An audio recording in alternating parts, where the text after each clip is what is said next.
All right, so let's talk about this one, 160. To make a transparent proxy, this is how you can audit devices where you do not have, you don't have the ability to change the target device.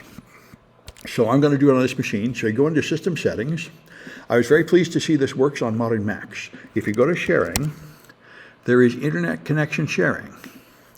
It works, and so you can set it to share your connection from Wi-Fi through the iPhone USB. Now, one thing that happens, which I want to show you, is that when you plug in your iPhone, which I'm going to do, I've got a Mac M1, and I'm plugging in my iPhone, which is an old iPhone 10, although I don't think it matters. I plug it in through the USB-C port here. And when I do, sometimes, another USB appears here, another iPhone USB. So you have to plug in your phone and then make sure that you've got the USB that appears in the list turned on.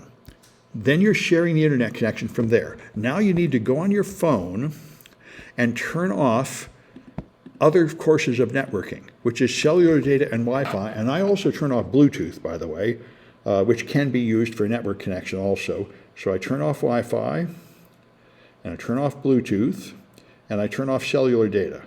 So it has no source of data except the USB cable. Now I also want to pass it through Burp, so I launch Burp. And when you get Burp going, so to do this, you have to have an iPhone and a Mac. I don't imagine it's possible on Windows. It might be possible to do this on Windows, but I don't know how you would do it. You need a more powerful firewall than the one Windows provides you, I think. But maybe not. There might be some way to do it on Windows, but I've never tried it, and I wouldn't recommend trying it. So you turn off Intercept in Burp, and you go into Proxy Settings, and this is the default listening interface, and you have to delete that. Because you have to add one here that binds to the same port 8080, but you need it to be listening on all interfaces, and you need it to be transparent, which is this option here, invisible proxying. That way you don't have to adjust any proxy on the end device. So when you do that, now you'll have this thing, and it should be picking up all the traffic from the iPhone. And one thing you can do is load an insecure page in the browser, like Hackazon.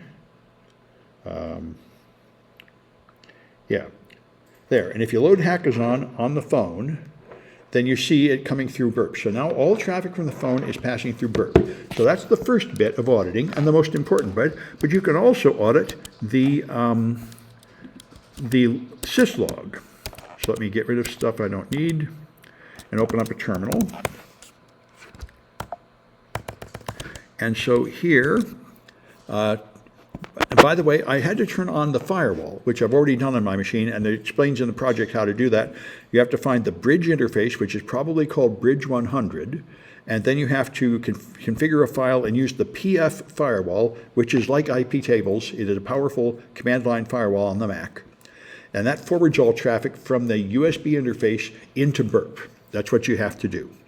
And then to do the syslog monitoring, you just have to install this thing called Live iModal Device, and you can check it by detecting the use of the volume buttons on the phone. So if I run this, it's now showing me the log on the phone, and if I press the volume up, I get a bunch of events showing volume increase. So now I know I can see the log on the phone, and I can see the network traffic from the phone. So now I can audit some apps for flaws.